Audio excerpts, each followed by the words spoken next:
ನಮಸ್ಕಾರ, ಮುಖವಾಡ ಮೀಡಿಯಾಗೆ ಸ್ವಾಗತ. ನಾನು ವಿ ಕೆ ನಾಯ್ಡು. ನಿನ್ನೆ ಏನಾಯಿತು ಅಂತ ಇಡೀ ಕರ್ನಾಟಕದ ಜನತೆಗೆ ಗೊತ್ತಾಗಿದೆ. ಸೋಮಶೇಖರ್ ಯಶವಂತಪುರ ಶಾಸಕರು, ಅದ್ರ ಬಗ್ಗೆ ಮಾತಾಡೋಕ್ಕೆ ನಮ್ಮ ಜೊತೆ ಪ್ರಹಾರ ಜನಶಕ್ತಿಯ ಬೆಂಗಳೂರು ಜಿಲ್ಲಾಧ್ಯಕ್ಷರಾದ ಉದಯಶಂಕರ್ ಅವರು ನಮ್ಮ ಜೊತೆ ಇದ್ದಾರೆ. ಸರ್, ನಿನ್ನೆ ರಾಜಕೀಯ ಬೆಳವಣಿಗೆ ಬಗ್ಗೆ ನೀವೇನು ಹೇಳ್ತೀರಾ? ಸೋಮಶೇಖರ್ ಅವ್ರ ಬಗ್ಗೆ ಏನು ಹೇಳ್ತೀರಾ? ನಮಸ್ಕಾರ. ಈಗ ಇಡೀ ರಾಜ್ಯವೇ ನೋಡಿದೆ ಏನಾಗಿದೆ ಅಂತ. ರಾಜ್ಯಸಭಾ ಮತದಾನದಲ್ಲಿ ಅಡ್ಡ ಮತದಾನ ಮಾಡಿ ಇವರು ಇಡೀ ಬಿ ಜೆ ಪಿಗೆ ಮುಜುಗರ ಆಗೋಂಥ ಪರಿಸ್ಥಿತಿನ ಉದ್ಭವ ಮಾಡಿಸಿದ್ದಾರೆ ಇವರಿಂದ. ಇದಕ್ಕೆ ಯಾರು ಕಾರಣಕರ್ತರು, ಇದ್ರ ಯಾರಿಗಾಗಿ ಮಾಡಿದ್ರು, ಏಕಾಗಿ ಮಾಡೋರು ಅಂತ ಎಲ್ರಿಗೂ ಗೊತ್ತಾಗಿದೆ. ಇವರಿಗೆ ಅದನ್ನು ಅಡ್ಡ ಮತದಾನ ಮಾಡೋಂಥ ಅವಶ್ಯಕತೆ ಏನಿತ್ತು? ಈಗಾಗಲೇ 47 ಸ್ಥಾನ ಮತಗಳು ಬೇಕಾಗಿತ್ತು. ಅದು ಆಲ್ರೆಡಿ ಕಾಂಗ್ರೆಸ್ ಪರವಾಗಿ ಇದೆ, ಕಾಂಗ್ರೆಸ್ನವ್ರು ಕೊಟ್ಟಿದ್ದಾರೆ. ಆದರೆ ಇವರು ಬಿ ಜೆ ಪಿಗೆ ಹಾಕಿದೆ, ಬಿ ಜೆ ಪಿಗೆ ಕತ್ಕೊಯ್ದಂಥ ಪರಿಸ್ಥಿತಿ ಇದೆಲ್ಲ, ಇದು ತುಂಬ ಶೋಚನೀಯವಾಗಿದೆ. ಇಲ್ಲ ಸರ್, ಇದಕ್ಕೆ ಮುಂಚೆ ಅವರು ಕಾರ್ಯಕರ್ತರೆಲ್ಲ ಎಷ್ಟೋ ಜನ ಕಾಂಗ್ರೆಸ್ಗೆ ಸೇರಿದ್ರು. ಆವಾಗ ಸೋಮಶೇಖರ್ ಅಂದರು, ಇದಕ್ಕೂ ನನಗೂ ಸಂಬಂಧ ಇಲ್ಲ, ನಾನು ಯಾವಾಗಲೂ ಬಿ ಜೆ ಪಿ ಜೊತೆನೇ ಇರ್ತೀನಿ ಅಂತ ಒಂದು ಹೇಳಿಕೆ ಕೊಟ್ಟಿದ್ರು. ಅದೆಲ್ಲ ಡ್ರಾಮಾನಾ? ಬಹಳ ಹೇಳ್ಬೇಕಂದ್ರೆ ಇದು ಒಂದು ರೀತಿ ನಾಟಕಗಾರ ಇದ್ದಾರಲ್ಲ ಸೋಮಶೇಖರ್ ಅವರು. ಭಾಳ ನಾಟಕ, ವಿಚಿತ್ರ ನಾಟಕ. ಯಾಕಂದರೆ ಸಮಯಕ್ಕೆ ತಕ್ಕನಾಗೆ ಉಸಿರುಳ್ಳಿ ಥರ ಬಣ್ಣ ಬದಲಿಸ್ತಾರೆ ಅವರು. ಇಲ್ಲ, ಅವರು ಬಿ ಜೆ ಪಿಗೆ ಬೆನ್ನಿಗೆ ಚೂರಿ ಹಾಕಿದಾರಾ ಇಲ್ವಾ? ಬಿ ಜೆ ಪಿಗೆ ಬೆನ್ನಿಗೆ ಚೂರಿ ಅಲ್ಲ, ಎದೆಗೆ ಚೂರಿ ಹಾಕಿದ್ದಾರೆ. ಬೆನ್ನಿಗೆ ಹಾಕಿಲ್ಲ, ಎದೆಗೆ ಚೂರಿ ಹಾಕಿದ್ದಾರೆ ಅವರು. ಹಿಂದೆ ಬಿ ಜೆ ಪಿಯವ್ರ ಸಂಪರ್ಕ ಒಂದು, ಇವರು ಅಲ್ಲೂ ಅದೇ ಥರ ಮೋಸ ಮಾಡಿದ್ರು, ಕಾಂಗ್ರೆಸ್ಗೆ ಬೆನ್ನಿಗೆ ಚೂರಿ ಹಾಕಿದ್ರು. ಅದನ್ನೇ ಈಗ ಪುರ ಮರುಕಳಿಸಿದೆ ಅವರು. ಕಾಂಗ್ರೆಸ್ನವರಿಂದ ಬಿ ಜೆ ಪಿಯಿಂದ ಕಾಂಗ್ರೆಸ್ಗೆ ಚೂರಿ ಹಾಕಿದ್ದಾರೆ. ಸೋಮಶೇಖರ್, ಎಸ್ ಟಿ ಸೋಮಶೇಖರ್ ಅವರು ಈಗ ಅಡ್ಡ ಮತದಾನ ಮಾಡಿದ್ದಾರೆ. ಈಗ ಏನು ಮಾಡಿದ್ದಾರೆ ಬಿ ಜೆ ಪಿಯವರು, ಅವ್ರ ಮೇಲೆ ಈ ಕೂಡಲೇ ಪಕ್ಷದಿಂದ ಉಚ್ಚಾಟನೆ ಮಾಡಬೇಕಾಗಿತ್ತು. ಇನ್ನೂ ಕ್ರಮ ಕೈಗೊಳ್ಳೋಕ್ಕೆ ಮೀನಾಮೇಷ ಎಣಿಸ್ತಾ ಇದ್ದಾರೆ. ಅಂದರೆ ಇದರಲ್ಲಿ ಯಾರ್ಯಾರು ಕೈವಾಡ ಇದೆ ಅಂತ ಗೊತ್ತಾಗ್ತಿಲ್ಲ. ಇಲ್ಲ, ಅವ್ರೇನು ದುಡ್ಡುಗೋಸ್ಕರ ಮಾಡಿದಾರಾ, ಸೀಟ್ ಅಧಿಕಾರದ ಆಸೆಗೋಸ್ಕರ ಮಾಡಿದಾರಾ? ಯಾಕೆ ಮಾಡಿರ್ಬೋದು ಈ ಥರ?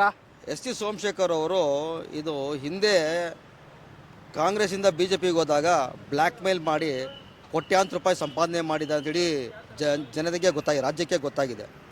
ಅದೇ ರೀತಿ ಇಲ್ಲೂ ಮಾಡಲಿಕ್ಕೆ ಪ್ರಯತ್ನ ಮಾಡ್ತಿದ್ದಾರೆ ಅಂತ ನಮ್ಮ ಅನಿಸಿಕೆ. ಕ್ಷೇತ್ರ ಜನಕ್ಕೆ ಒಳ್ಳೇದು ಮಾಡಬೇಕು, ಅದಕ್ಕೆ ಆ ಪಕ್ಷಕ್ಕೆ ಏನು ಒಳ್ಳೇದು ಮಾಡೋಕ್ಕೆ? ಇದು ಸುಳ್ಳು. ಕ್ಷೇತ್ರ ಜನತೆಗೆ ಮಾಡ್ತೀನಿ ಅಂತ ಹೇಳಿ ಇವು ಸ್ವಂತಕ್ಕೆ ಮಾಡ್ಕೊಳ್ಳೋಕ್ಕೆ ಇದು ಹುನ್ನಾರ ಮಾಡ್ತಾ ಇದ್ದಾರೆ ಅಂತ. ಈಗಾಗಲೇ ಕ್ಷೇತ್ರ ಜನ ಅಭಿವೃದ್ಧಿಗಾಗಿ ಹಿಂದೆ ಬಸವರಾಜ ಬೊಮ್ಮಾಯಿ ಸರ್ಕಾರದಲ್ಲಿ ಕೋಟ್ಯಾಂತರ ರೂಪಾಯಿ ಇವರಿಗೆ ಅನುದಾನ ಕೊಟ್ಟಿತ್ತು. ಅದನ್ನೆಲ್ಲ ಸರಿಯಾಗಿ ಬಳಕೆ ಮಾಡಿದೆ, ಅದನ್ನ ಹಣನ ಏನು ಮಾಡಿದ್ರು ಅಂತ ಪ್ರಶ್ನೆ ಆಗಿದೆ ಜನತೆಗೆ. ಅವ್ರಿಗೆ ಮುಂದಿನ ದಿನಗಳಲ್ಲಿ ಬಿ ಜೆ ಪಿಯವರು ಬುದ್ಧಿ ಕಲಿಸ್ತಾರೆ ಅಂತೀರಾ? ಖಂಡಿತ ಕಲಿಸ್ಬೇಕಾಗತ್ತೆ. ಇಲ್ಲ ಅಂತಂದರೆ ಜನ ಬುದ್ಧಿ ಕಲಿಸ್ಬೇಕಾ, ಪಕ್ಷದವ್ರ ಬುದ್ಧಿ ಕಲಿಸ್ಬೇಕಾ ಅಂತ ಅವ್ರಿಗೆ? ಈಗ ತುರ್ತಾಗಿ ಪಕ್ಷ ಕಲಿಸ್ಬೇಕು. ಯಾಕಂದರೆ ಈಗ ಪ್ರಧಾನಮಂತ್ರಿಗಳು ಇಂಥವ್ರ ಆಸ್ತಿಗಳನ್ನ ಕಬಳಕೆ ಮಾಡಲ್ಲ. ಇಂಥವ್ರ ಮೇಲೆ ಇಡಿ, ಐ ಟಿ, ಸಿ ಬಿ ಐನ ರೈಡ್ ಮಾಡಿಸಿ. ಇವ್ರ ಆಸ್ತಿಗಳು ಎಷ್ಟಿದೆ ಅಕ್ರಮವಾಗಿ. ಕಳೆದ ಬಾರಿ ಇವರು ಇದೇ ಬಿ ಜೆ ಪಿ ಅವ್ರಿಗೆ ಎಷ್ಟು ಕೋಟ್ಯಾಂತರ ರೂಪಾಯಿ ಕೊಟ್ಟು ಇವ್ರನ್ನ ಪಕ್ಷಕ್ಕೆ ತಗೊಂಡು ಒಂದು ಸರ್ಕಾರನ ಉಳಿಸಿದ್ರು. ಈಗ ಮಾಡಬೇಕು ಇವ್ರ ಮೇಲೆ ಇಡೀ ಐ ಟಿ ಎಲ್ಲ ದಾಳಿ ಮಾಡಿಸ್ಬೇಕು ಇವ್ರನ್ನ. ಹಾಗಾದ್ರೆ ಮೋದಿ ಅವ್ರಿಗೆ ನೀವು ಪ್ರಶ್ನೆ ಮಾಡ್ತಾ ಇದ್ದೀರಾ? ಖಂಡಿತ ಅಲ್ಲ. ಮೋದಿಯವ್ರಿಗೂ ಮಾಡೋದೆ, ಹಾಗೂ ವಿಜೇಂದ್ರಗೂ ಮಾಡೋದೆ. ಅವ್ರನ್ನೂ ಕೇಳ್ತೀವಿ, ಪ್ರಶ್ನೆ ಮಾಡ್ತೀವಿ. ಅವ್ರ ಮೇಲೆ ಐ ಟಿ ರೈಡ್ ಮಾಡಿಸಿ, ಇಡಿ ರೈಡ್ ಮಾಡಿಸ್ರಿ ಅಂತೀರಾ? ಹೌದು. ಯಾರಾದ್ರೆ ಈಗ ನಿಮ್ಮ ಪಕ್ಷಕ್ಕೆ ಅವಮಾನ ಮಾಡಿದ್ಮೇಲೆ ನೀವು ಮಾಡಲೇಬೇಕು. ಇಲ್ಲ ಅಂದರೆ ನೀವು ಜನತೆ ಮುಂದೆ ಸಣ್ಣ ಆಗ್ತೀರಾ. ಇಲ್ಲ, ನೀವು ಹೇಳೋ ಪ್ರಕಾರ ನೋಡ್ರಿ, ಹಿಂಗೆ ಮಾಡಿದ್ರೆ ಇವ್ರು ದುಡ್ಡು ಕೊಟ್ಟಿರೋದು ಸಾಬೀತಾಗುತ್ತಲ್ಲ. ಇವರಲ್ಲ ಅವ್ರನ್ನೆಲ್ಲ ಕರ್ಸಿರೋದು, 18 ಜನನೇ ಕರ್ಸಿದ್ದು ಇದೇ ಯಡಿಯೂರಪ್ಪ ತಾನೆ. ಹೌದು. ಇವಾಗ ಇಡಿ ರೇಡ್ ಮಾಡಿಸಿದ್ರೆ ಇವರೇ ಕಳ್ಳರಾಗ್ತಾರಲ್ಲ. ಹೌದು, ಗೊತ್ತಾಗ್ಲಿ. ಇದು ಜನತೆಗೆ ಗೊತ್ತಾಗಬೇಕು, ಮತದಾರನ ಗೊತ್ತಾಗ. ಇವ್ರೇನೇನು ಆಟಗಳು ಆಡ್ತಾರೆ, ಕಳ್ಳಾಟಗಳು ಆಡ್ತಾರೆ ಗೊತ್ತಾಗಬೇಕಲ್ವಾ? ಎಲ್ಲರೂ ಕಳ್ಳಾಟ ಆಡೋರೇ ಇದ್ರಲ್ಲಿ. ಈಗ ಕಾಂಗ್ರೆಸ್ಗೆ ಬರ್ತಾ ಇದ್ದಾರೆ ಅಂತ ಒಂದು ಇದು ಸುದ್ದಿ. ಇವ್ರು ಹೇಗೆ ನಾಟಕ ಆಡ್ಕೊಂಡು ಕಾಂಗ್ರೆಸ್ಗೆ ಇದು ಗರು ವಾಪಸಿ ಅಂತಾರಲ್ಲ, ಆ ಥರ ಕಾರ್ಯಕ್ರಮ ಇವ್ರದ್ದು. ಭಾಳ ದಿವಸಗಳಿಂದ ಪ್ಲಾನ್ ಮಾಡಿಕೊಂಡು ಕೊನೆಗೆ ವಾಪಸಿ ಬರೋದಕ್ಕೆ ಪ್ಲಾನ್ ಮಾಡಿದ್ದಾರೆ, ಹುನ್ನಾರ ನಡೆಸಿದ್ದಾರೆ. ಈಗೇನು ಮಾಡಬೇಕು, ಈ ಕಡೆ ಕಾಂಗ್ರೆಸ್ನವ್ರಿಗೂ ನಿಜವಾಗ್ಲೂ ನಿಮ್ಗೆ ಮಾನ ಮರ್ಯಾದೆ ಇದ್ದರೆ ಇವ್ರನ್ನ ಪಕ್ಷಕ್ಕೆ ಸೇರಿಸ್ಕೋಬಾರ್ದು. ಇಲ್ಲ, ಏನಾದರೂ ಒಂದು ಸಿದ್ಧಾಂತ ಅನ್ನೋದಿದ್ರೆ ಪಕ್ಷಕ್ಕೆ ಸೇರ್ಕೋಬೋದು.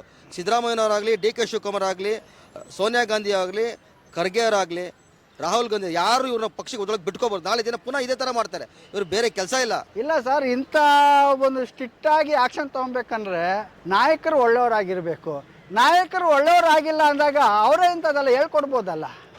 ಇದು ಹೇಳ್ಕೊಟ್ಟೆ ಮಾಡಿಸಿಲ್ಲ. ಇವರು ಒಂಥರ ಬ್ಲ್ಯಾಕ್ ಮೇಲ್ ತಂತ್ರ ಮಾಡಕ್ಕೆ ಬಂದಿದ್ದಾರೆ. ನನಗೆ ದುಡ್ಡು ಬರಲಿ, ಒಬ್ಬ 5 ಕೋಟಿ ಅಂದರೆ, ಒಬ್ಬ ಮತ ಹಾಕೋನು 5 ಕೋಟಿ ಅಂದರೆ 47 ಮತಗಳಿಗೆ ಎಷ್ಟು ಕೋಟಿ ಆಯಿತು ಅಂತ ಬ್ಲ್ಯಾಕ್ ಮೇಲ್ ಮಾಡಿದ್ದಾರೆ.